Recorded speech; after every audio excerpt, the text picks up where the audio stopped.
4, new details about a UTSA lecturer accused of selling counterfeit Adderall pills by the bulk. In a newly released affidavit, the DEA sheds light on her alleged drug deal operations. Eyewitness News reporter Sharon Coe joins us now. And Sharon, how did investigators say she did it? Deborah, they say Rose Rodriguez-Rabin used an app called Wicker to make deals. It's a confidential messaging system allowing anything sent to disappear. An officer details in the affidavit he arranged a deal with her in Austin back in November by using this app. She was using a fake name, Irene Adler. They say she was selling 1,000 counterfeit Adderall pills at a time for more than $3,000. The DEA says she's a large distributor in Austin and San Antonio.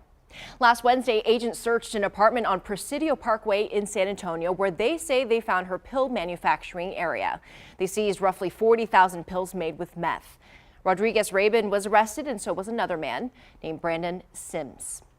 DEA confirms the pills were being sold at college campuses across the country. Sharon Coe, 10-5 Eyewitness. Thank you, Sharon.